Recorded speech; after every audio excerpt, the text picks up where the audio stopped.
Assalamualaikum warahmatullahi wabarakatuh. Berikut ini adalah aksi nyata dari modul 1.4 saya mengenai budaya positif. Saya Cut Dewi Rosanti, calon guru penggerak Angkatan 9 dari SMA Negeri 2 Kesuma Bangsa, Muara Batu, Kabupaten Aceh Utara. Berikut ini adalah video diseminasi atau penyebaran pemahaman kepada rekan guru saya di SMA Negeri 2 Kesuma Bangsa Muara Batu mengenai konsep-konsep inti budaya positif.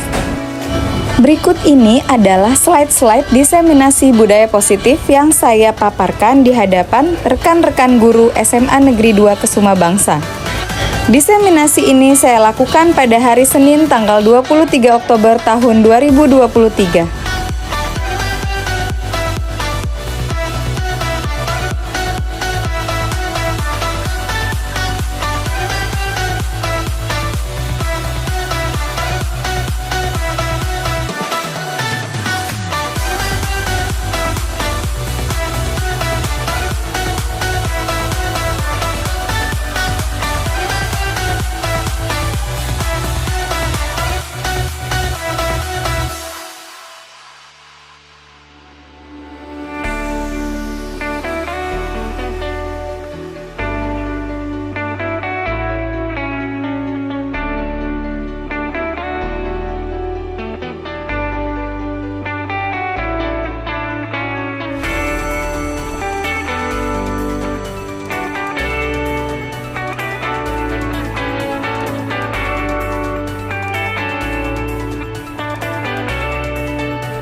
Bismillahirrahmanirrahim. Assalamualaikum warahmatullahi wabarakatuh. Waalaikumsalam. Yang saya hormati Bapak SMA Negeri 2 Kesuma Bangsa Muara Batu, Bapak Hamdani SPD MSN. Yang saya hormati Ibu-Ibu Wakil Kepala Sekolah SMA Negeri 2 Kesuma Bangsa Muara Batu. Dan yang saya hormati Bapak Ibu Dewan Guru sekalian yang ada di ruangan yang berbahagia ini.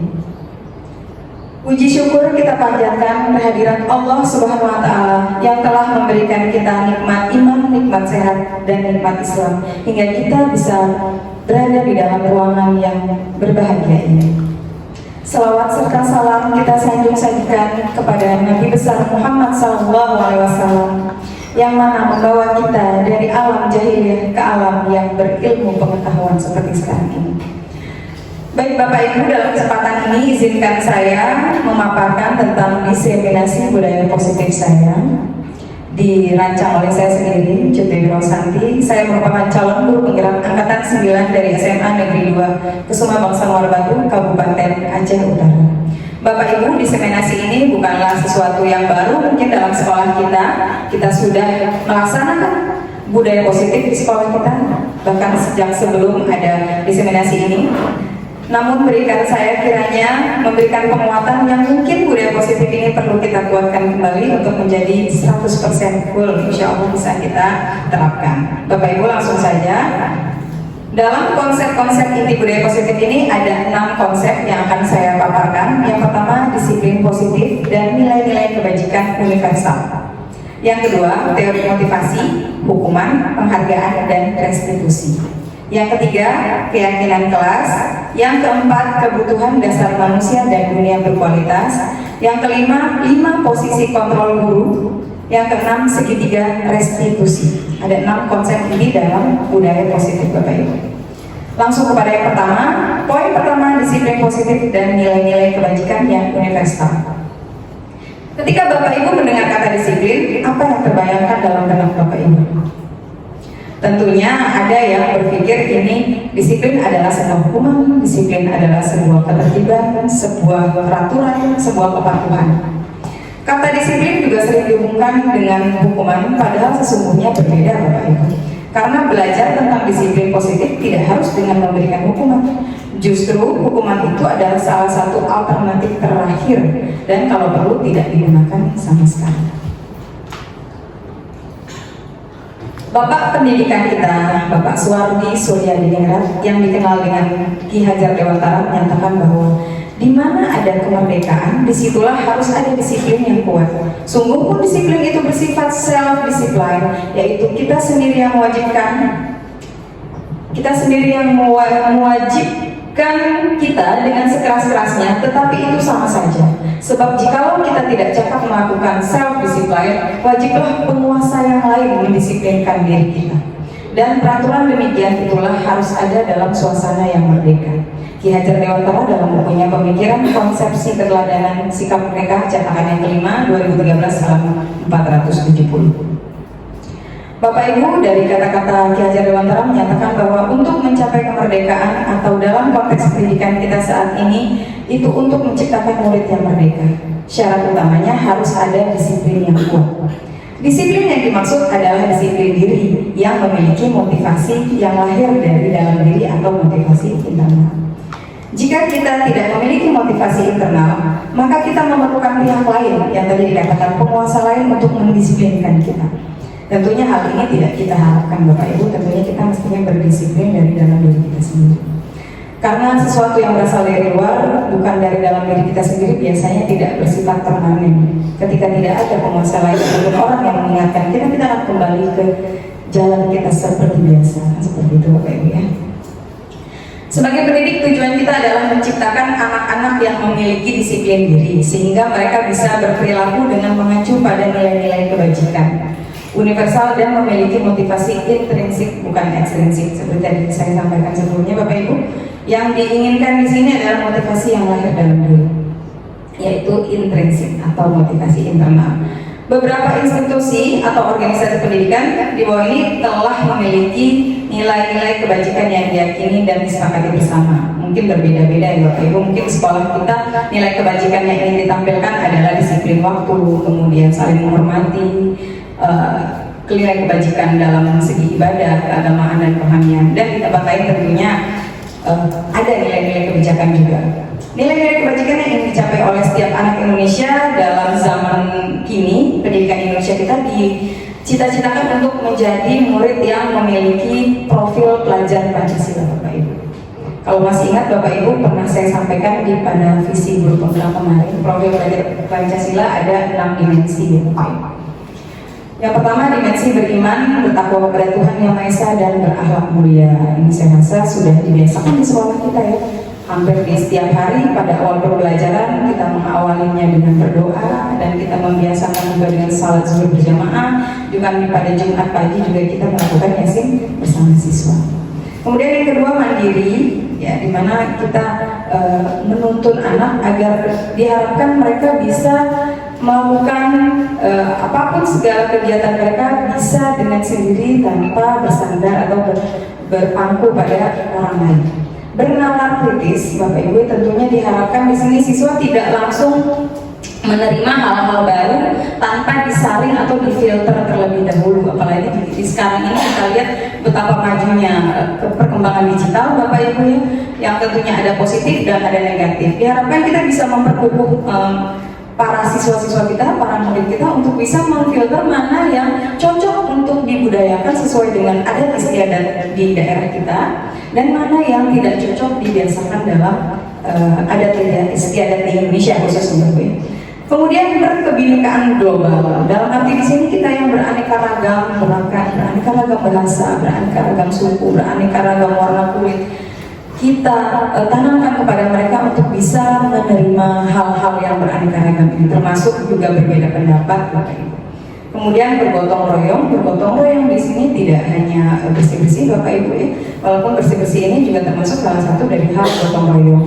Kita diharapkan juga menstimulus siswa untuk bisa mereka berkolaborasi dalam berdiskusi, kemudian jangan ada yang acuh tak acuh dalam ketika kita melakukan pembagian kelompok di dalam kelas. Tentunya Bapak Ibu sering ya melakukan diskusi kelompok, mungkin masih ditemukan satu atau dua orang dari mereka yang acuh tak acuh, atau bahkan mereka khususnya pada pelajaran saya Bapak Ibu ya, masih ada siswa yang ketika saya bagikan kelompok, Bapak Ibu boleh tidak kita sendiri saja tugasnya individu, karena si fulan ini tidak mau mengerjakan gitu. Bagaimana kita nih bisa menanamkan betapa pentingnya berkolaborasi, tentunya menghasilkan sesuatu yang lebih mantap lagi dibandingkan pekerjaan yang dilakukan secara individu. Kemudian kreatif Bapak Ibu, tentunya di sini diharapkan siswa kita bisa melakukan kreativitas untuk memunculkan hal-hal yang baru, hal-hal yang unik tentunya, untuk bisa menjadi bekal mereka di masa depan. Nilai-nilai kebajikan universal di sini tentunya banyak sekali Bapak Ibu, cuman beberapa dari sini mungkin yang diambil oleh beberapa instansi pendidikan seperti kita, mungkin hanya beberapa poin dan itu tidak masalah. Yang mana yang dianggap cocok bagi sekolah atau yang mana yang dianggap cocok untuk diterapkan di sekolah kita, seperti bertoleransi Bapak Ibu ya, rasa hormat, integritas, mandiri, menghargai, antusias, empati, keingintahuan, kreativitas, kerjasama, percaya diri, dan komitmen. Kita masuk kepada konsep inti yang kedua Bapak Ibu, teori motivasi, hukuman, dan penghargaan serta restitusi. Berbeda Bapak Ibu ya antara hukuman, penghargaan, dan restitusi. Di mana bedanya kita lihat ya. Menurut seorang tokoh Diane Lawson, namanya dalam bukunya Restructuring School Discipline, menyatakan ada 3 motivasi perilaku manusia.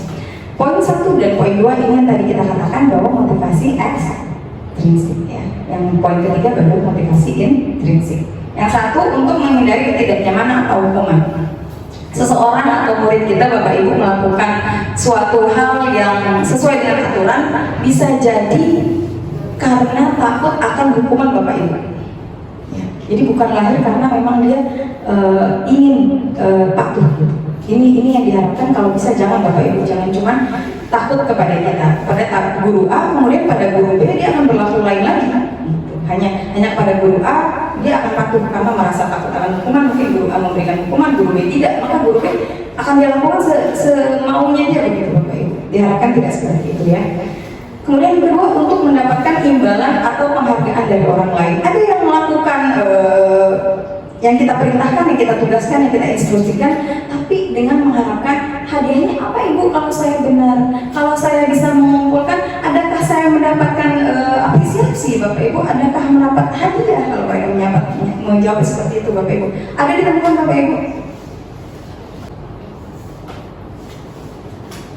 Ya Bapak Ibu, adakah ditemukan Bapak Ibu bahwa mereka dalam pembelajaran, adakah kado Bapak Ibu, adakah kado Pak, adakah kado hadiah Bu bila saya melakukan ini, ada masih ditemukan. Artinya siswa kita ini masih belum memunculkan motivasi dalam diri Bapak Ibu. Mereka masih membutuhkan pihak luar untuk memotivasi diri ya, entah penghargaan, entah hadiah, entah kado. Nah hal seperti ini tidak mungkin dalam jangka panjang tentunya Bapak Ibu. Di tiap pembelajaran kita sediakan kado atau coklat kan tidak seperti itu Bapak Ibu.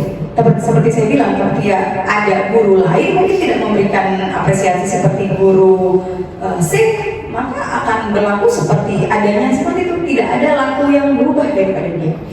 Nah yang ketiga ini kita harapkan Bapak Ibu untuk menjadi orang yang mereka inginkan dan menghargai diri sendiri dengan nilai-nilai yang mereka percaya. Jadi mereka percaya ketika mereka melakukan ini, mereka akan menghadirkan hal positif kepada mereka ke depan, dan ketika mereka patuh terhadap instruksi kita, itu akan berdampak baik kepada mereka. Ada kesadaran dalam diri mereka. Ini yang dikenal dengan motivasi internal. Nah hal ini dengan cara apa yang kita bisa lakukan Bapak Ibu? Kita lihat ya. untuk menjadi orang yang mereka inginkan dan menghargai diri sendiri dengan nilai-nilai yang mereka percaya. Orang dengan motivasi ini akan bertanya, akan menjadi orang yang seperti apa apabila saya melakukannya. Bertanya dalam diri dia, Bapak Ibu, jika saya melakukan ini, saya akan menjadi orang seperti apa? Artinya ada dalam diri kesadaran, apakah saya ingin menjadi orang yang bernilai, apakah seperti saya ingin menjadi orang yang merdeka. Tadi dalam upacara bendera tadi, saat saya menjadi pembina upacara, ada saya sampaikan yang betapa pentingnya anak memahami dan menyadari untuk menjadi manusia yang bernilai di masyarakat dan untuk menjadi manusia yang merdeka baik dalam diri dia dan untuk bisa di masyarakat. Mereka melakukan sesuatu karena nilai-nilai yang mereka yakini dan dihargai, dan mereka melakukannya karena mereka ingin menjadi orang yang melakukan nilai-nilai yang mereka yakini tersebut. Ini adalah motivasi yang akan membuat seseorang memiliki disiplin positif, karena motivasi berperilakunya bersifat internal, bukan eksternal, bukan karena penguasa lain yang berharap untuk merubah seorang individu. Ketika murid-murid kita telah memiliki motivasi tersebut, mereka telah memiliki motivasi intrinsik yang berdampak insya Allah jangka panjang. Lulus dari sekolah ini pun mereka akan tetap memiliki sifat-sifat kedisiplinan tersebut. Motivasi yang tidak akan terpengaruh pada adanya hukuman ataupun hadiah. Tanpa Bapak Ibu berikan coklat, mereka akan tetap melakukan hal yang kita inginkan atau yang kita instruksikan untuk mencapai tujuan pendidikan yang berprofil belajar Pancasila tentunya. Mereka akan tetap berperilaku baik dan berlandaskan nilai-nilai kebajikan karena mereka ingin menjadi orang yang menjunjung tinggi nilai-nilai yang mereka hargai. Sebagai seorang guru, saat Anda hadir mengajar di kelas tepat waktu, motivasi apa yang mendasari tindakan Anda, Bapak Ibu? Apakah Anda datang tepat waktu karena tidak ingin ditegur oleh atasan Anda dan kemudian mendapat surat peringatan, ataupun menghindari ketidaknyamanan atau hukuman? Yang bagaimana, Bapak Ibu? Atau Anda ingin mendapatkan pujian dari atasan Anda dan mendapat penghargaan sebagai karyawan atau guru yang berprestasi karena selalu datang tepat waktu, atau mendapatkan imbalan atau menghargai dan penghargaan dari orang lain? Atau Anda ingin menjadi orang yang menghargai waktu, menghargai diri Anda sendiri sebagai teladan bagi murid-murid Anda, karena Anda percaya tindakan yang Anda lakukan sebagai guru akan dicontoh oleh murid-murid Anda ke depannya, dan untuk menghargai nilai-nilai diri sendiri. Manakah motivasi di antara tiga motivasi yang saya sebutkan tadi yang paling melekat dalam diri Bapak Ibu? Ataukah bahkan kombinasi dari dua motivasi atau bahkan ketiga-tiganya? Yang mana, Bapak Ibu? Insya Allah yang terakhir ya, bahwa kita nih di sini mengharapkan bukan karena takut hukuman atasan kita dan bukan karena ingin mengharapkan imbalannya ataupun penghargaan. Di sini saya bukan ada tabel ya yang membedakan antara hukuman, sanksi atau konsekuensi dan restitusi. Hukuman adalah sesuatu yang menyakitkan, itu harus terjadi. Kemudian sanksi atau konsekuensi itu sesuatu harus terjadi. Restitusi ini adalah kita memberikan sebuah pilihan. Sebagai contoh seperti ini Bapak Ibu, ketika ada murid datang terlambat, maka kita suruh untuk, kamu datang terlambat, selalu kamu, silakan kamu lari lapangan selama 5 kali putaran. Kan hukuman Bapak Ibu. Menyakitkan Bapak Ibu? Menyakitkan. Pegel Bapak Ibu lari 5 kali ya. Kemudian kalau konsekuensi seperti apa? Ketika anak tersebut tidak sengaja menumpahkan air di mejanya, di meja temannya, kemudian anak tersebut kita instruksikan untuk mengelap meja tersebut, untuk kembali seperti semula dan merapikan meja yang telah ditumpangi. Itu disebut konsekuensi. Saya rasa kita semua sudah mulai menjalankan ya Bapak Ibu ya.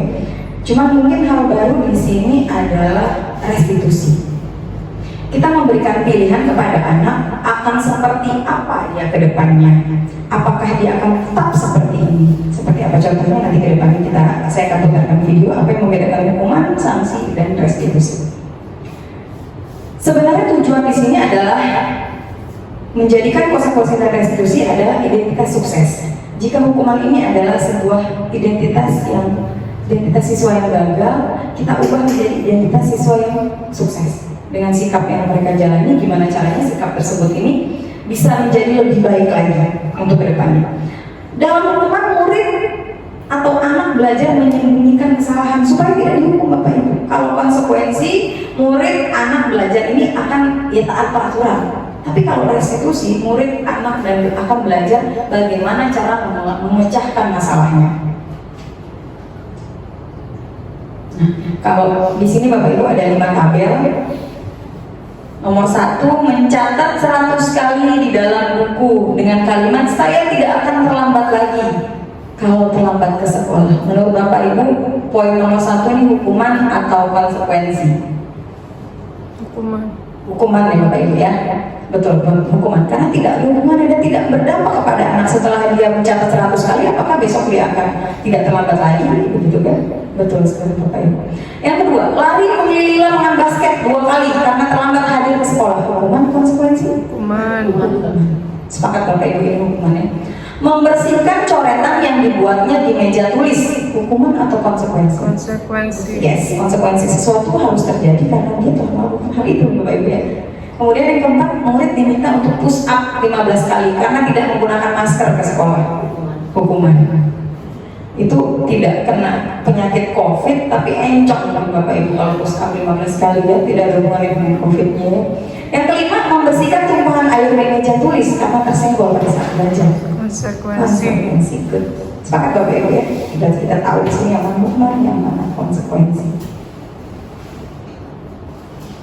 Poinnya, konsep inti yang ketiga yaitu keyakinan kelas. Jadi diterapkan di sini kita membuat sebuah keyakinan kelas yang kita sepakati bersama antara Bapak Ibu dengan para murid kita tercinta. Bapak Ibu bisa melaksanakan ini bersama murid-murid dengan menanyakan, biasanya karena sebuah permasalahan muncul, Bapak Ibu tanya bagaimana kita membuat keyakinan kelas. Sepakat.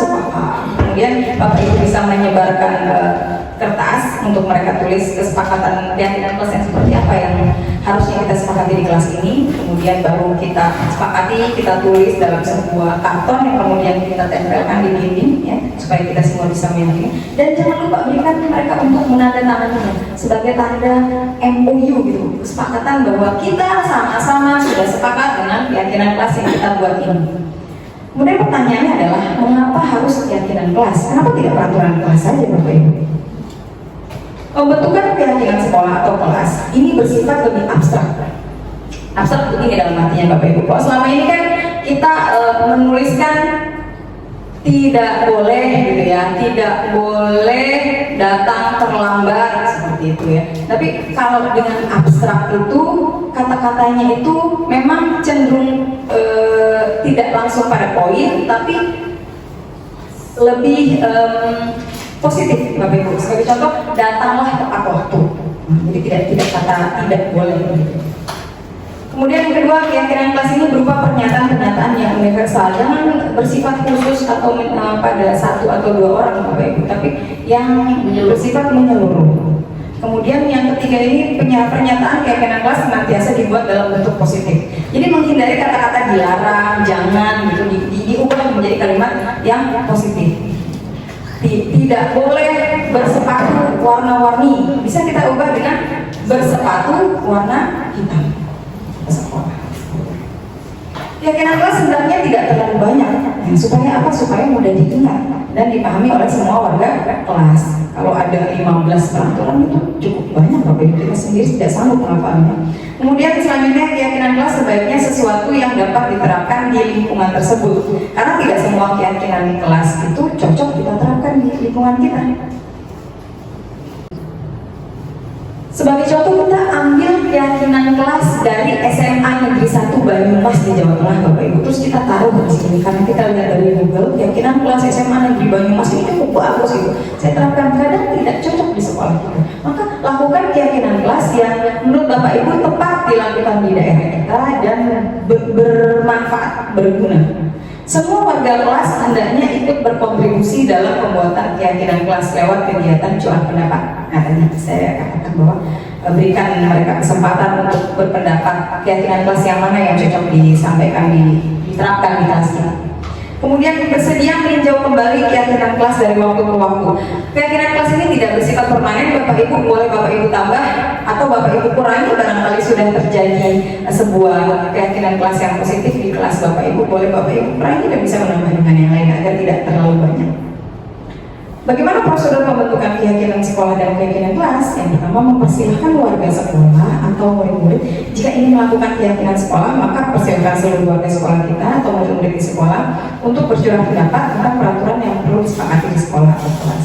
Kemudian selanjutnya mencatat semua masukan-masukan para murid dan atau warga sekolah di papan tulis atau boleh juga di kertas besar atau kertas ukuran poster di mana semua anggota kelas atau warga sekolah bisa melihat hasil curah pendapatan. Kemudian susunlah keyakinan kelas sesuai dengan prosedur pembentukan keyakinan sekolah atau kelas. Gantilah kalimat-kalimat dalam bentuk negatif menjadi positif. Tadi kita udah ganti. Sebagai contoh, kalimat negatif jangan berlari di kelas atau koridor kelas. Ubah menjadi berjalanlah di kelas atau koridor. Kemudian tinjau kembali daftar curah pendapat yang sudah Bapak Ibu catat. Tinjau ulang keyakinan sekolah atau kelas secara bersama-sama. Sebaiknya keyakinan sekolah atau kelas jangan terlalu banyak, bisa berkisar antara 3 sampai 7 prinsip atau keyakinan. Bila mana terlalu banyak, maka warga kelas akan sulit mengingatnya Bapak Ibu, dan akibatnya sulit untuk dijalankan. Setelah keyakinan sekolah atau kelas selesai dibuat, maka semua warga kelas dipersilahkan meninjau ulang. Gimana nih murid-murid, apakah sudah setuju ataukah ada yang perlu kita kurangi atau kita tambahkan, seperti itu.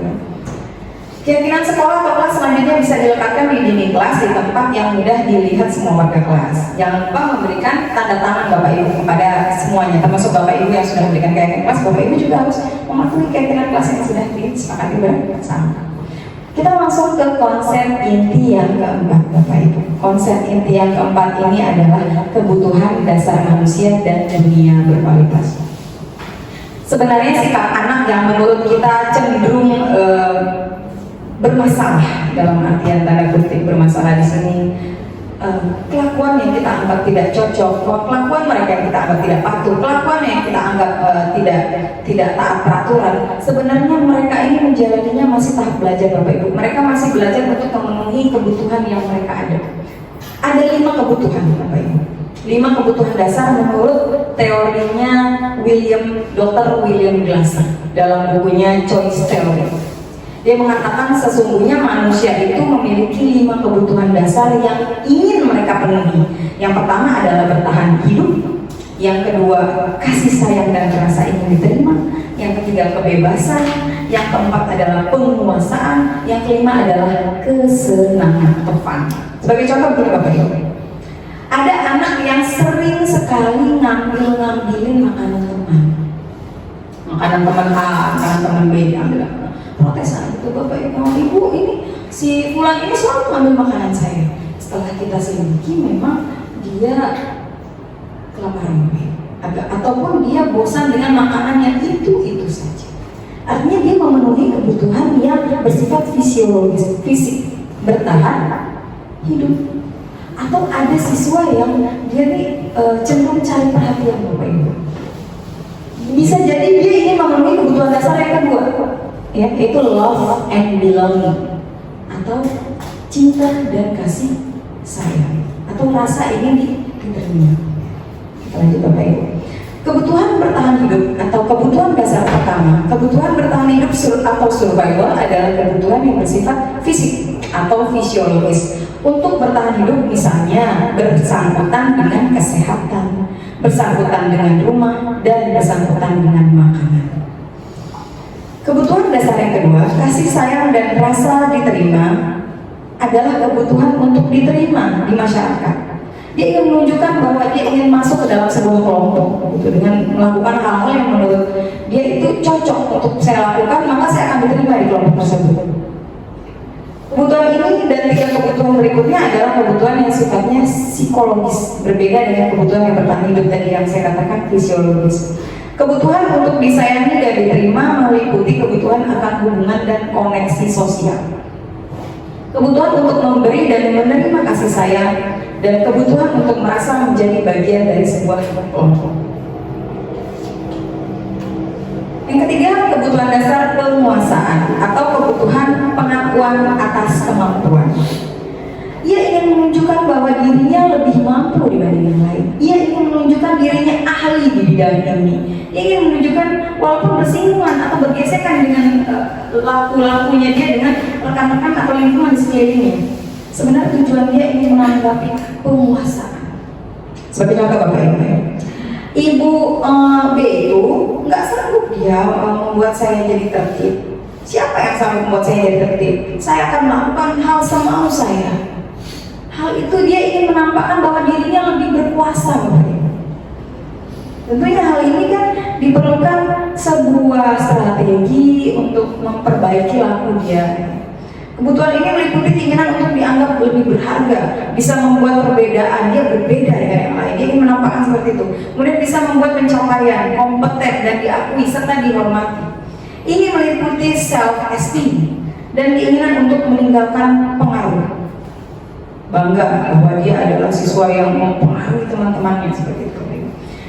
Kebutuhan dasar yang keempat adalah kebutuhan akan kebebasan, kebutuhan akan pilihan. Anak-anak dengan kebutuhan kebebasan yang tinggi menginginkan pilihan. Mereka perlu banyak bergerak, suka mencoba-coba, tidak terlalu terpengaruh dengan orang lain, dan senang mencoba hal yang baru dan menarik. Dia ingin bebas Bapak Ibu, dia tidak ingin dikekang, dia tidak ingin diatur. Tentunya kebebasan ini perlu kita perbaiki juga ya. Dan yang kelima adalah kebutuhan dasar akan kesenangan, fun, kebutuhan untuk merasa senang. Dia asik ketika kita menjelaskan, ketika kita ajak mereka untuk berdiskusi, ketika kita ajak untuk mereka membuat refleksi dari pembelajaran. Dia asik memutar-mutarkan rambut dia asik bermain dengan pulpen dia sendiri, padahal itu pulpen cuman dicopot-copotin aja, Bapak Ibu, dicopot, pasang itu habis 2 jam pelajaran. Itu sebenarnya dia menginginkan kebutuhan kesenangan, bagi dia itu sebuah kesenangan.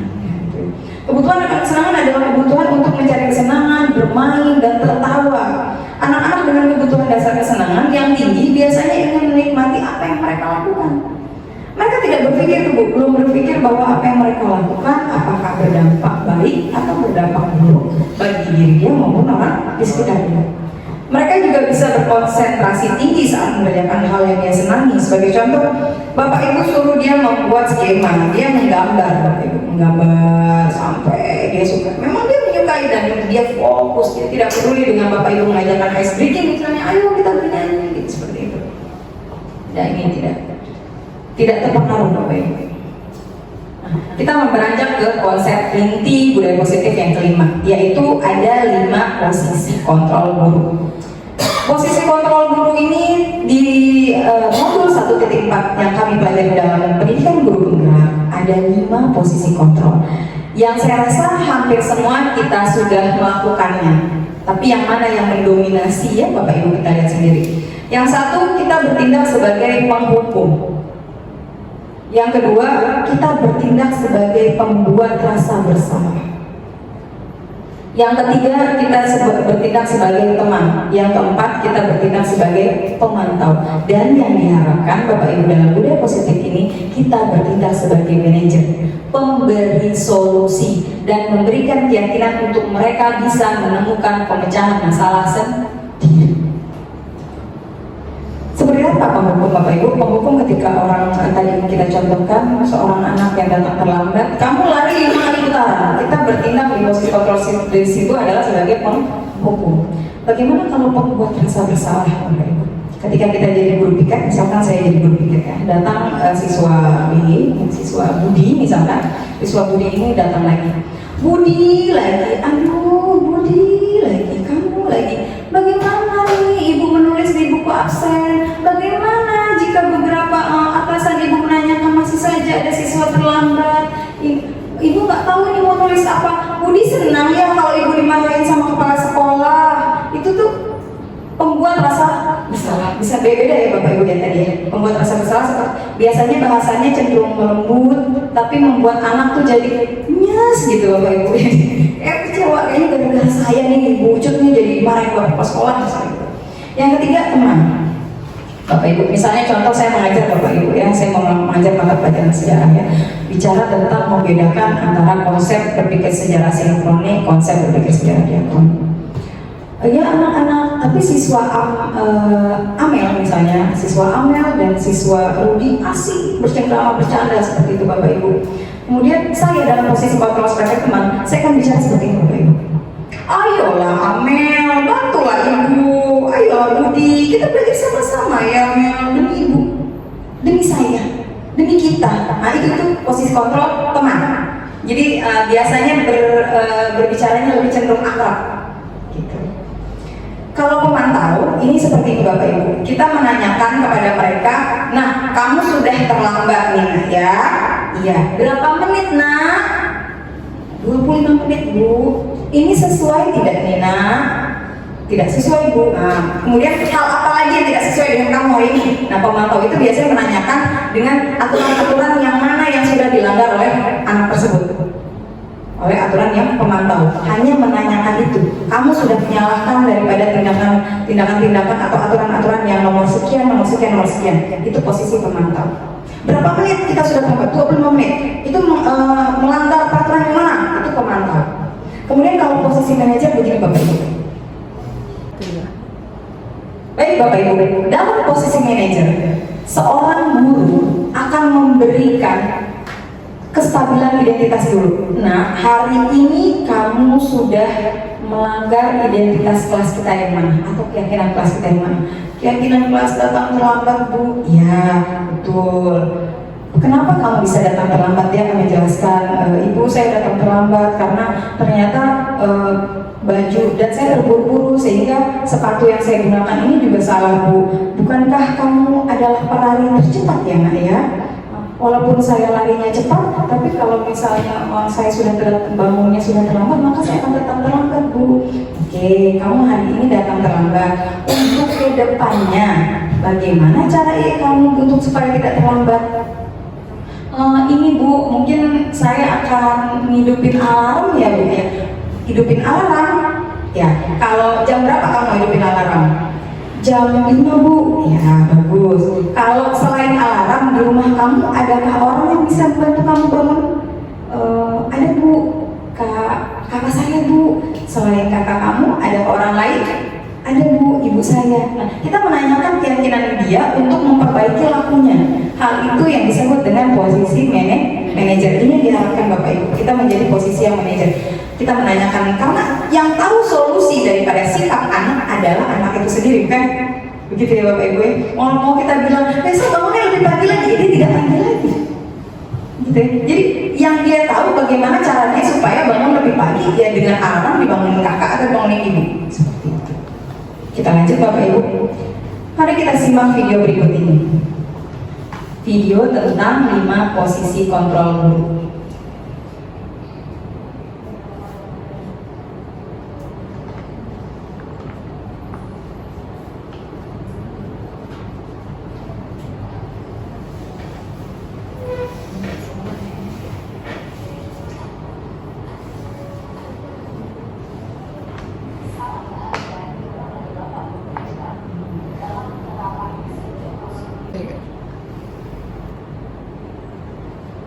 Dua, posisi pembuat rasa bersalah.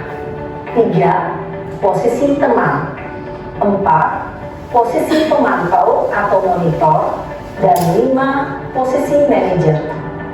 Untuk lebih memahami kelima posisi tersebut, mari kita saksikan kasus Naren yang terlambat hadir 20 menit di sekolah dan melihat bagaimana kelima posisi kontrol dalam menghadapi masalah tersebut.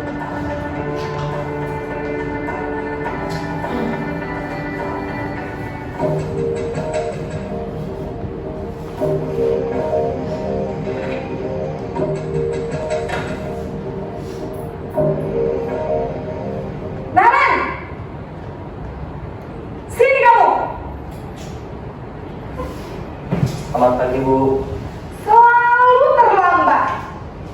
Kamu deh pasti terlambat. Maaf Bu, saya Apa? Apa coba? Alasan kamu apa lagi? Kapan sih kamu tidak terlambat? Malas sekali ya kamu jadi anak. saya Dasar pemalas. Gak kapok-kapok sih kamu. Sudah berapa kali terlambat? Sana, kamu keliling lapangan basket 2 kali. kenapa saya harus ke lapangan basket Bu? Kenapa? Kamu melawan ibu. Berani-beraninya jawab. Sudah terlambat, masih berani jawab pula. Sekarang, keliling lapangan basket 5 kali sekalian. biar kapok. Cepat, pergi sana ke lapangan basket. Posisi penghukum biasanya berbicara dengan nada tinggi, menghardik, menunjuk-nunjuk, menyakiti, dan menyindir.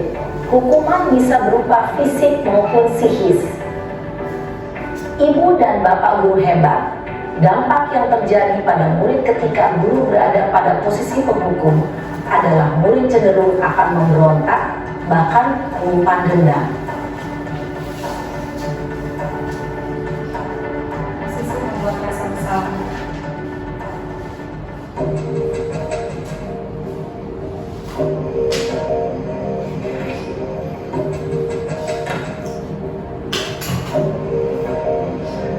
Naren!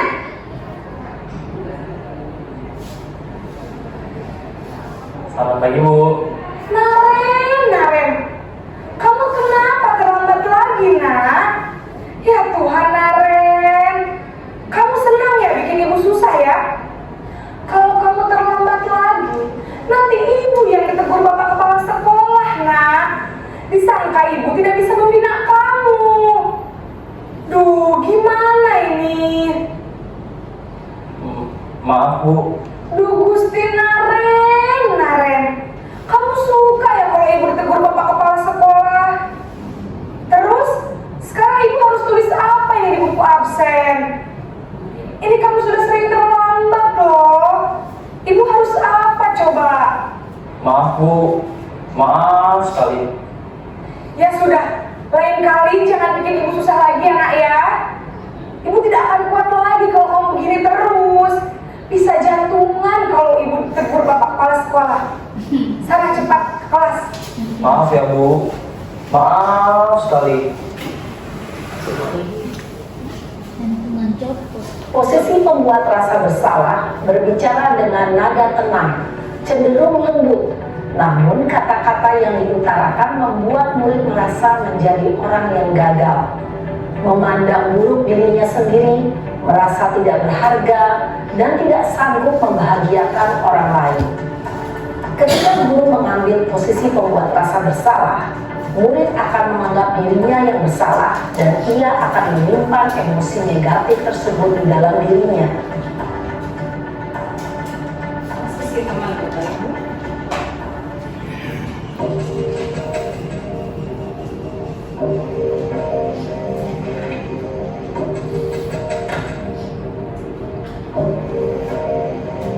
Naren!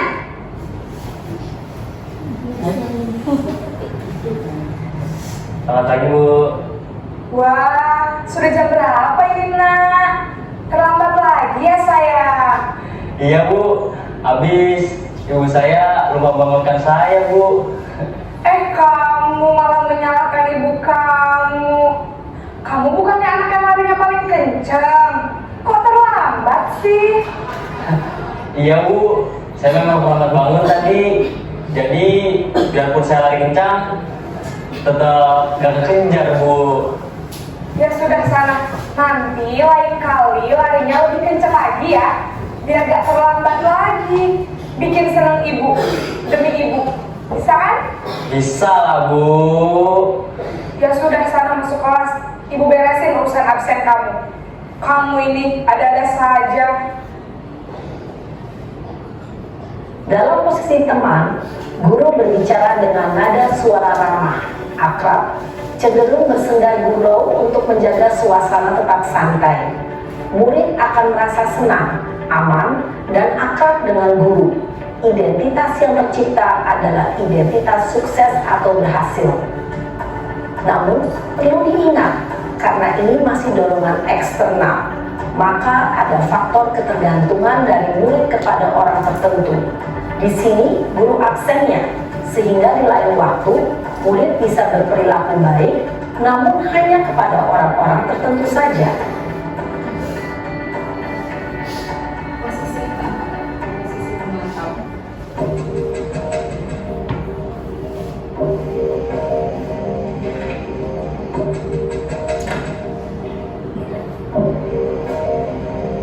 Naren!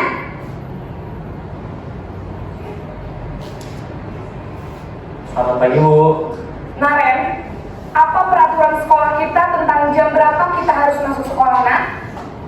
Kita harus di sekolah jam 7, Bu. Iya, betul. Sekarang sudah jam 7.20. Naren sudah tahu konsekuensinya jika terlambat hadir. Paham, Bu. Saya harus tinggal kelas pas jam istirahat selama 20 menit. Iya, benar. Konsekuensinya demikian.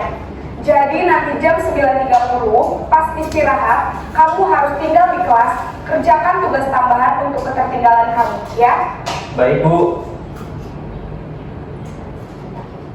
Posisi pemantau mengandalkan penghitungan atau data untuk mengontrol murid. Guru mengarahkan murid berdasarkan peraturan dan konsekuensi. Seorang pemantau menunjukkan bahasa tubuh dan ekspresi wajah yang datar dan cenderung formal. Sisi terakhir, posisinya.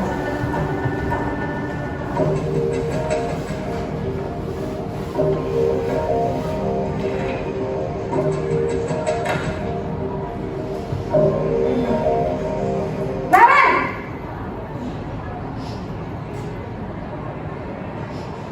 Selamat pagi, Bu. Selamat pagi, Naren. Maaf, Bu. Saya terlambat. Iya, sekolah masuknya jam 7, sekarang sudah jam 7.20. Jadi sekarang bagaimana ini, Naren? Maaf, Bu. Saya lupa setel alarm saya semalam. Baiklah, menurut kamu, keyakinan sekolah yang mana yang perlu kamu tingkatkan? Menghargai diri sendiri dan orang lain mungkin, ya, Bu. Setuju. Low battery, please charge. Penting menghormati tersebut. Iya, Bu. Saya meyakininya. Apakah Naren bersedia? Baik Bapak Ibu, kita lanjutkan. Sudah kita tonton tadi Bapak Ibu ya video tentang 5 posisi kontrol guru. Ada 5 ya Bapak Ibu. Yang pertama adalah penghukum, kedua adalah pembuat rasa bersalah, yang ketiga adalah teman, posisi teman, yang keempat adalah pemantau, dan yang terakhir adalah posisi manajer. Sepakat ya? Kita ke konsep inti dari budaya positif yang terakhir, Bapak Ibu. Segitiga restitusi. Sesuai dengan namanya segitiga, maka ada 3 tahapan dalam melaksanakan segitiga restitusi. Tahapan yang pertama dikenal dengan menstabilkan identitas.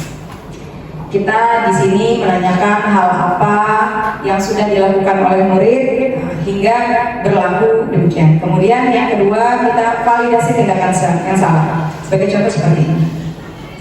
Datang seorang anak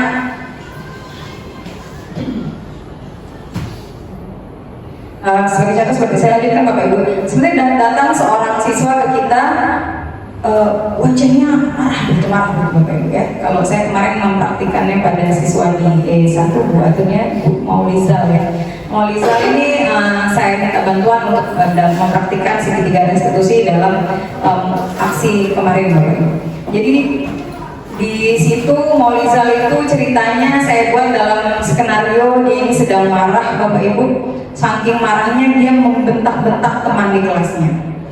Sebagai menstabilkan identitas, ada apa Maulizal datang? Ya Ibu, saya kesal sekali hari Ibu. Tadi si Amel selalu menyontek. Ini bukan kali pertama si Amel menyontek. Saya kesal.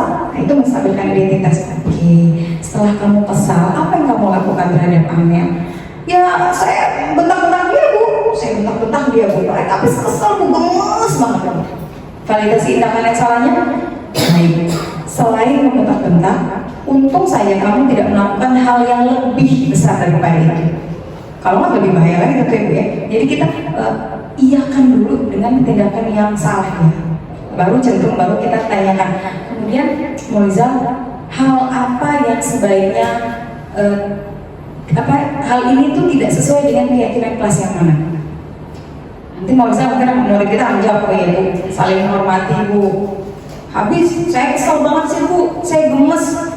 Jadi harusnya seperti apa? Bukankah ada keyakinan kelas yang kita lakukan ketika kita sedang marah? Kalau perlu kita buat keyakinan kelas dan hal apa yang dilakukan oleh kita ketika kita sedang pada puncak marah.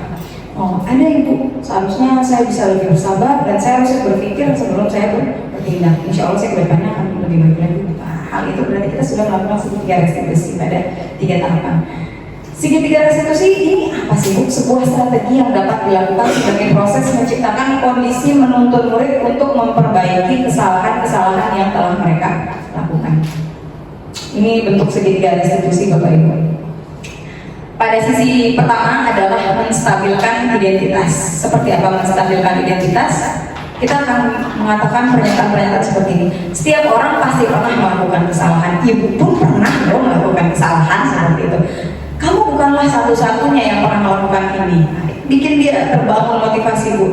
Kemudian pada tahapan selanjutnya adalah validasi tindakan yang salah. Kamu tentu punya alasan mengapa kamu melakukan demikian kan? Iya Bu, tadi seperti yang saya bilang kan, saya kesal sekali, habis bukan kali pertama dia selalu nyontek, bahkan dia cenderung memaksa aku minta contekan. Salah. Kemudian adakah cara yang lebih efektif untuk mendapatkan apa yang kamu butuhkan? Selain itu adakah yang lebih baik daripada tindakan kamu dengan membentak-bentak itu? Apakah dengan membentak-bentak kamu menjadi lebih tenang? Oh, tidak Bu, saya sebenarnya capek jadi pemarah Bu. Sebenarnya aku sudah kesel banget sih Bu. Kemudian pada tahapan yang ketiga menanyakan keyakinan kelas apa yang telah kita sepakati sehingga kamu bertindak demikian. Ya Bu, saya telah melanggar keyakinan kelas kita yang saling menghargai misalkan. Kamu ingin menjadi orang yang seperti apa sebenarnya? Hal-hal yang menanyakan ini disebut dengan menanyakan keyakinan. Jadi ada 3 tahapan yang Bapak Ibu dalam segitiga restitusi. Yang pertama adalah menstabilkan identitas, yang kedua adalah validasi tindakan mereka yang salah, kemudian baru kita tanyakan keyakinan. Nah, saya ada kembali sedikit tentang segitiga restitusi Bapak Ibu.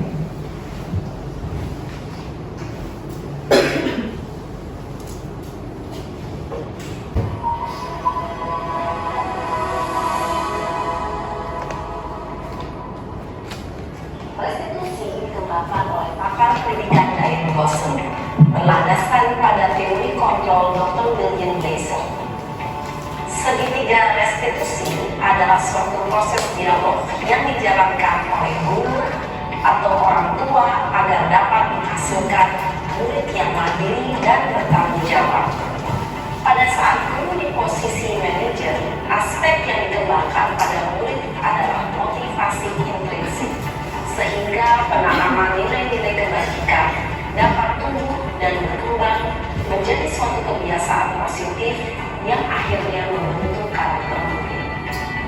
Proses dialog ini terdiri dari 3 langkah yang digambarkan pada ketiga sisi pada segitiga restitusi. Sisi pertama adalah menstabilkan identitas. Sisi yang kedua adalah validasi tindakan yang salah. Dan sisi yang ketiga adalah menanyakan keyakinan. Ibu dan Bapak guru, berikut ini akan menunjukkan bagaimana seorang guru berada dalam posisi manajer menggunakan penerapan segitiga restitusi.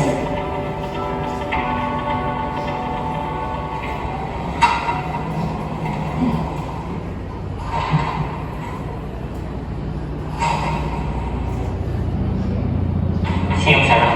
Siang Pak. Sudah lama nggak ketemu Sarah. Kenapa hari ini ada di sini? Kesel Pak, kesel banget. Masa aku dikatain tukang fitnah Pak? Ya aku marah lah. Aku balik ngatain mereka di depan kelas. Kesel banget. Oh begitu. Ya pasti kamu marah dan kesal. Bapak juga akan marah apabila ada yang menuduh Bapak seperti itu. Kemudian pada saat itu kamu melakukan apa? Ya saya langsung ngatain mereka lah Pak. Kesel banget. Saya bentak-bentak dia di depan teman-teman lain. Oh begitu. Pasti kamu melakukan seperti itu karena suatu alasan tertentu bukan? Iyalah, masa saya diam saja Pak? Ya saya bela diri lah. Masa saya dituduh tukang fitnah? Ya wajar lah. Mempertahankan harga diri itu sesuatu yang penting buat kamu. Untung kamu tidak bertindak lebih gegabah lagi, hanya membentak-bentak. Iya Pak. Untung saya masih bersabar dan hanya meminta saja. Sudah gemes padahal, saya pasti bela diri lah. Ya pasti ya. Tapi kamu memilih untuk tetap bertahan dan bersabar. Kamu memilih untuk tidak berbuat lebih parah lagi bukan? Ya. Nah, sekarang coba kita lihat lagi tindakan kamu yang bentak-bentak Eka di kelas. Tindakan kamu itu kira-kira sesuai dengan keyakinan kelas atau prinsip kamu tidak? Enggak Pak. Capek Pak jadi pengarang. Jadi, keyakinan atau prinsip mana yang kurang sesuai dengan keinginan kamu? Ya, saya sebenarnya sangat menghargai orang lain. Mungkin saat itu saya menjadi emosi, jadi tidak menunjukkan sikap itu. Kamu meyakini tidak? Menghargai orang lain itu penting buat kamu. Yakinlah Pak. Iya, setuju. Kita harus saling menghargai. Namun, ada juga keyakinan yang kita sepakati yang perlu kita jalankan apabila kita sedang melakukan. Ya, saya bisa proaktif, mulai dengan diri sendiri. Saya bisa jadi lebih sabar, mengambil waktu jeda untuk berpikir mau apa selanjutnya. Kira-kira, kamu bersedia memperbaiki masalah ini tidak? Bersedia Pak. Kalau kamu memperbaiki masalah ini, kamu akan menjadi orang seperti apa? Saya akan menjadi orang yang bertanggung jawab kali ya Pak. Dan senantiasa proaktif. Iya, menurut kamu, bagaimana rasanya menjadi orang seperti itu? Ya nyaman lah, bangga bisa bersabar dan menahan diri. Baiklah kalau begitu. Yuk kita pikirkan bagaimana memperbaiki masalah ini.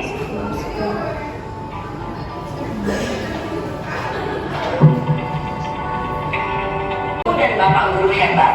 Baru saja kita menyaksikan contoh bagaimana seorang guru berada dalam posisi manajer menggunakan penerapan segitiga restitusi. Mari kita bahas satu persatu. Pada sisi pertama, menstabilkan identitas berdasarkan pada prinsip bahwa membuat kesalahan adalah bagian dari proses pembelajaran. Sisi pertama dari segitiga ini berperan menggeser identitas murid dari identitas gagal ke identitas sukses. Murid yang sedang bertingkah laku yang tidak pantas atau menarik diri saat itu sedang mengalami identitas gagal. Bila kita mengkritiknya, maka posisinya tidak akan berubah. Kita bisa mengajukan pernyataan-pernyataan ini. 1. Membuat kesalahan sesuatu yang wajar. 2. Manusia tidak ada yang sempurna. 3. Kita bisa memperbaiki masalah ini. 4. Saya tidak menanyakan kesalahannya. Saya lebih fokus bagaimana memperbaiki masalah ini. 5. Apakah saat ini kamu tengah menjadi orang yang baik untuk dirimu sendiri? Pada sisi kedua, validasi tindakan yang salah berlandaskan pada prinsip bahwa setiap perilaku berupaya memenuhi suatu kebutuhan tertentu. Guru yang telah memahami teori kontrol akan bergeser dari pemikiran stimulus respon menjadi proaktif dan mencoba untuk mengenali tujuan dari perilaku murid. Mengenali dan mengakui kebutuhan murid ini dapat memperbaiki hubungan dalam murid tersebut. Pernyataan atau pertanyaan bisa disampaikan dengan nada suara tidak menghakimi atau memojokkan, sehingga dapat mengembalikan murid pada posisi positif. 1. Kamu bisa saja bertindak lebih gegabah lagi dari ini. 2. Kamu bukan melakukannya tanpa suatu alasan tertentu. 3. Kamu melakukannya karena mempertahankan sesuatu yang penting bagimu. 4. Mungkin kamu bisa mempelajari suatu perilaku baru yang lebih efektif. Bersediakah kamu mempelajarinya? Selanjutnya, kita akan simak sisi terakhir, yaitu menanyakan keyakinan. Teori kontrol menyatakan bahwa pada dasarnya kita termotivasi secara intrinsik. Pada saat perilaku yang salah telah divalidasi dan identitas sukses telah stabil, maka murid telah siap mengaitkan keyakinan-keyakinannya dengan tindakannya yang salah dan pemikirannya telah bergeser ingin menjadi orang yang dituju. Pertanyaan-pertanyaan ini dapat mengaitkan keyakinan-keyakinan yang diambil murid. 1. Sebagai keluarga atau kelas, apa yang kita yakini? 2. Nilai-nilai apa yang telah kita sepakati? 3. Seperti apa gambaran sebuah kelas yang ideal bagi kamu? 4. Kamu Kamu ingin menjadi orang seperti apa?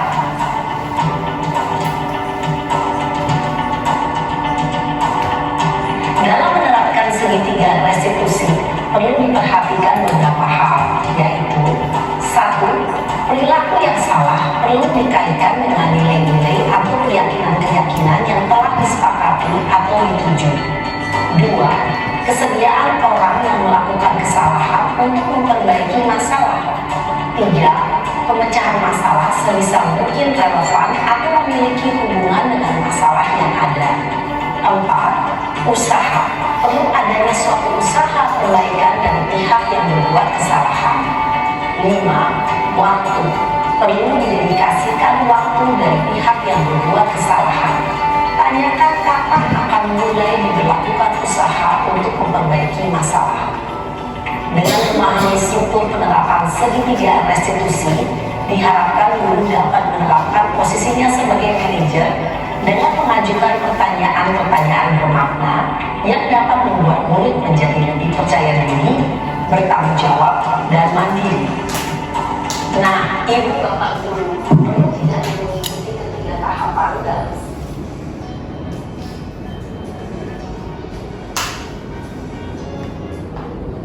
Nah, seperti itu Bapak Ibu, dari video tadi kita bisa belajar bagaimana kita perlu menstimulus atau menuntun siswa agar dia bisa mencoba memecahkan masalahnya sendiri, agar ia kelak bisa menjadi murid yang bertanggung jawab, murid yang mandiri, dan murid yang bisa membawa identitasnya, identitas sukses. Sekian Bapak Ibu daripada 6 konsep inti dalam budaya positif yang telah saya sampaikan. Semoga diantaranya Bapak Ibu ada yang bisa bermanfaat, dan lebih kurang ataupun ada kekurangan kesilapan daripada saya, tentunya saya mohon maaf. Tak ada gading yang tak retak. Wabillahi taufiq wal hidayah. Wassalamualaikum warahmatullahi wabarakatuh. Selesai. Baik anak-anak sekalian, Ibu akan membagikan kertas post-it ini ya. Mungkin tidak semua dari kalian karena post-it ini tidak lengkap banyak ya. Jadi kalian tolong tuliskan keyakinan kelas atau peraturan kelas yang menurut kalian perlu diberlakukan di kelas kamu. Ya, bisa 1 sampai 3 keyakinan boleh.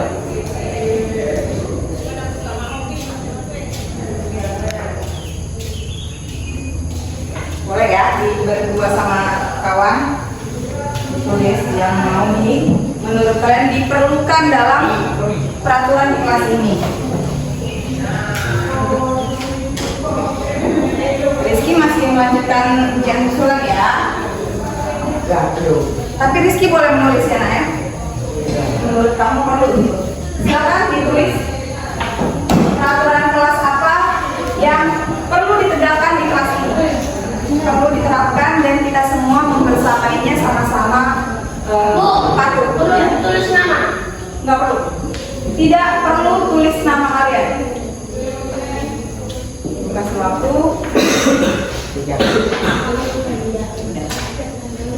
Boleh 2 sampai 3 nggak usah sampai. Boleh tambah. Hairil boleh tambah ditulis. Hairil diajak. Peraturan kelas. Apa saja ya, apa saja menurut kalian tuh perlu gitu ditegakkan.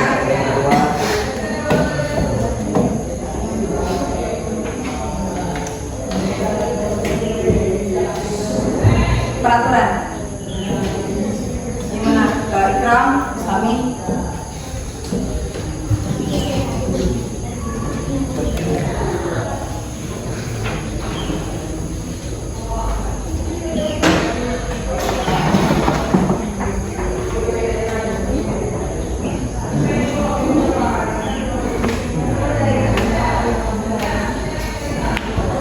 Boleh sambil diputar ya Nis, videonya apa didekatkan ke teman-teman yang lagi nulis.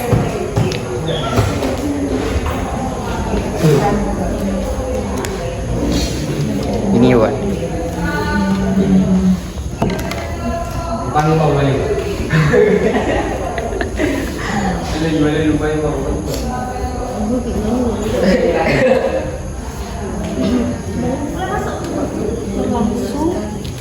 Wakilannya menempelkannya di depan papan.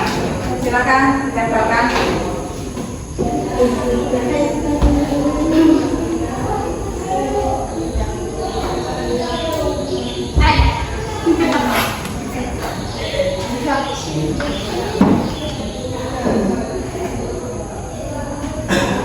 Jadi jadi PJ leh. Ditulis ya, silakan. Siapa yang bisa?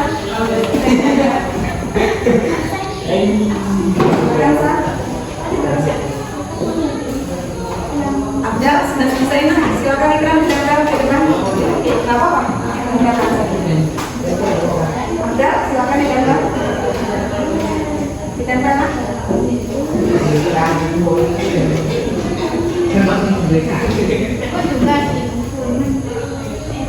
Ayo Bang Yanis.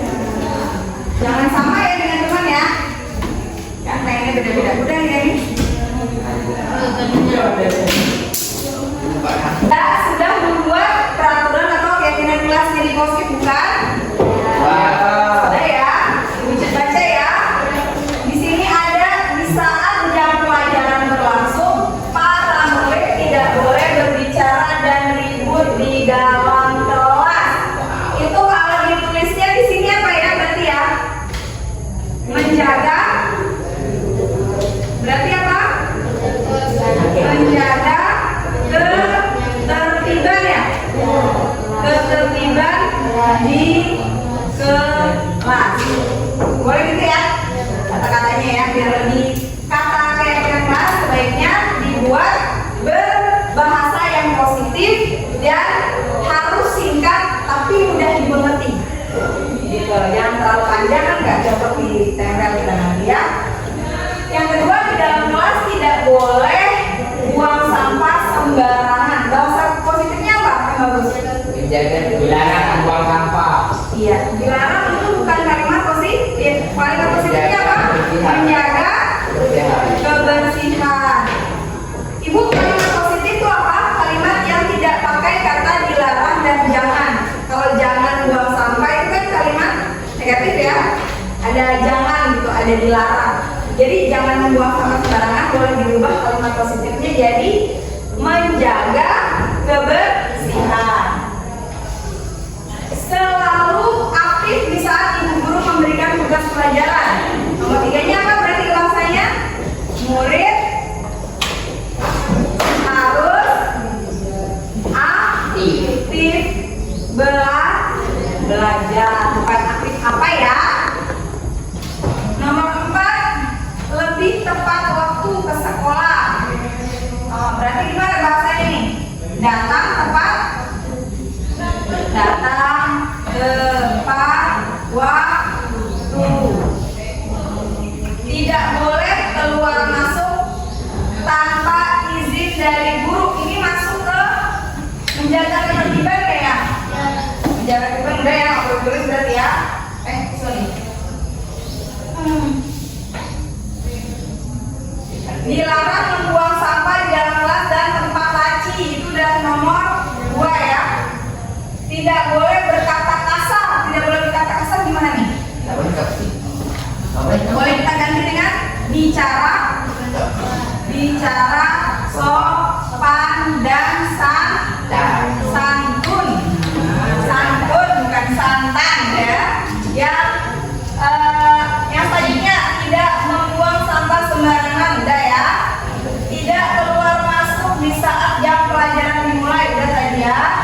Murid harus tertib di saat guru menerangkan pelajaran, udah juga tadi ya. Harus diberi sanksi bila membuat kesalahan. Ada konsekuensi ya di sini, jangan sanksi ya. Konsekuensinya misalkan mencoret-coret meja, tidak sanksinya tidak perlu berupa hukuman fisik ataupun hukuman yang lain, tapi bisa dengan mencoba menghapus yang sudah dia coret. Jadi itu kan konsekuensi. Apa sih bedanya konsekuensi dengan hukuman ibu? Kalau hukuman dia lebih bersifat fisik atau mental ada. Misal ya, ketika ada yang mencoret-coret meja, saya menghukum dia dengan berlari misalkan, itu hukuman karena tidak hubungannya dia tidak bisa mengganti yang tercatat ini ya. Kalau konsekuensi tadi Ibu Cut kasih contoh harus hapus apa yang dia telah buat, ada hubungannya dengan yang dia kerjakan. Gitu. Kemudian tenis duduknya yang sopan, duduk di tempatnya. Ya seperti itu. Itu contoh hukuman konsekuensi. Terus kemudian hukuman ada juga yang tidak bersifat fisik tapi bersifat mental. Contoh, kamu lagi ya, kamu selalu mencoret-coret meja. Itu mental itu setiap hari selalu kamu, nggak pernah orang lain, selalu kamu yang coret meja. Itu juga hukuman berupa verbal dari ibu. Itu juga hukuman. Nah, cuman bukan mukul. Bukan beda ya konsekuensi sama hukuman fisik. Kalau kemudian murid harus tertib udah ya, peraturan perlu ditegakkan dan berlangsung tidak patuh, menjaga kebersihan udah, peraturan sekolah ibu memberi tugas dan jangan berbicara saat guru menerangkan belajar udah ya, jangan mondar-mandir keluar sudah, jangan membuang sampah dari jendela, jangan bicara saat menerangkan pelajaran, minta izin saat melakukan sesuatu. Maksudnya gini kali ya, minta izin bila ingin berbicara, bila ingin berpendapat ya, bila ingin berpendapat. Misalkan kalian saat ibu ingin menjelaskan pelajaran, kalian ingin berbicara ataupun ada kata-kata yang menurut kalian masih membingungkan, kalian boleh mengangkat raise hand atau mengangkat tangan. Bu, saya tidak paham di kalimat ini. Gitu ya, dengan sopan, dengan bahasa yang baik, dan harus menghargai pendapat teman. Harus diberi sanksi ke siswa yang keluar masuk saat jam pelajaran berlangsung. Tadi kita udah bicara ya, sanksi tidak cocok diterapkan di kelas ini karena sanksi hanya membuat anak rendah mental, rendah diri, tidak nyaman di kelas gitu. Kemudian harus diberi hukuman saat telat masuk ke sekolah. Harus diberi sanksi kepada siswa yang tidak mengikuti peraturan sekolah. Gini, jadi boleh diganti kayak gini ya. Siswa yang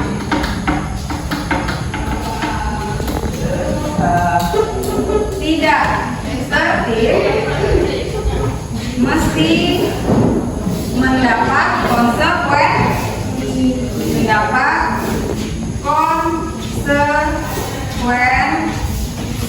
Ya. Baik. Ya. Keyakinan kelas kita sudah ada berapa poin? 7. Coba dibaca poin yang pertama, Ikram. Oke. Nomor 2, coba baca Abdal. Semua dipahami ya. Nomor 3, coba Yanis baca nak. Nomor 3. Nomor 3. Murid harus aktif belajar. Dan nomor 4 baca Nisa. Datang harus tepat waktu. Ya. Nomor 5 silakan baca Alvina. Bicara harus sopan dan santun. Ini masuk ke sini. Ini kalau yang jangan berbicara kasar, jangan berbicara yang tidak santun, baik kepada teman maupun kepada guru. Nomor 6, silakan baca Syarifah. Minta izin bila ingin berpendapat. Tadi Asya berapa maksudnya minta izin bila ingin berpendapat? Maksudnya bila Asya yang lain bila ingin bertanya.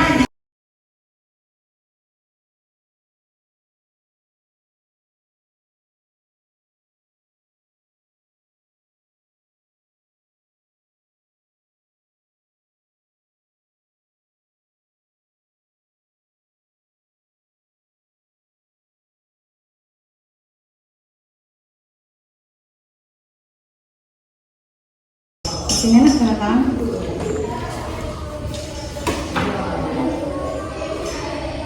Lanjut, selanjutnya setelah Azubair ada Diana, silakan Diana.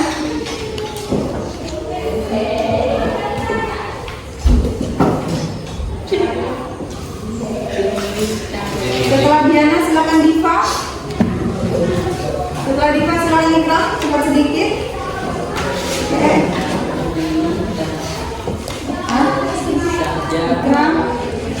Kemudian Muhammad Azwir. Nomor 5 Ikram, nomor 5. Muhammad Azwir. Silakan main saran sebentar lagi. Mira tidak datang, Mika tidak datang, Nova sebelah main saran ya.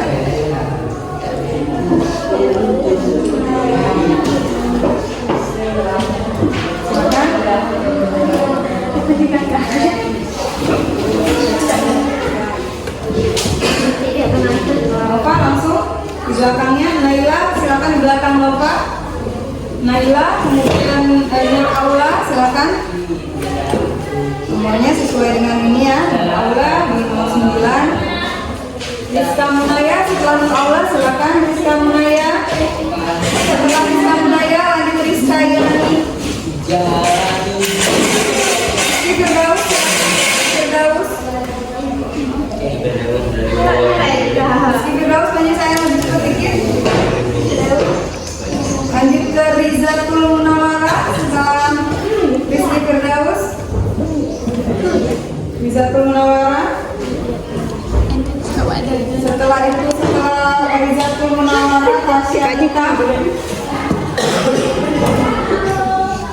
Mantap banget, insya Allah jadi calon-calon pemimpin nanti. Amin. Kemudian lanjut Ulfia Rizkina sayang. Di sini ya nak ya. Iya. Supaya diingat keyakinan kelas kita ya nak. Iya. Sepakat ya. Iya. Nama saya Nur Aula dari kelas E2. Membuat keyakinan kelas ini sangat penting karena bisa mengubah jati diri kami menjadi lebih disiplin. Terima kasih. 1. Assalamualaikum warahmatullahi wabarakatuh. Nama saya Rizatul Munawara dari kelas E2. Saya merasa sangat senang membuat keyakinan kelas karena membuat keyakinan kelas membuat kelas menjadi seru dan tambah bersemangat. Terima kasih. Assalamualaikum warahmatullahi wabarakatuh.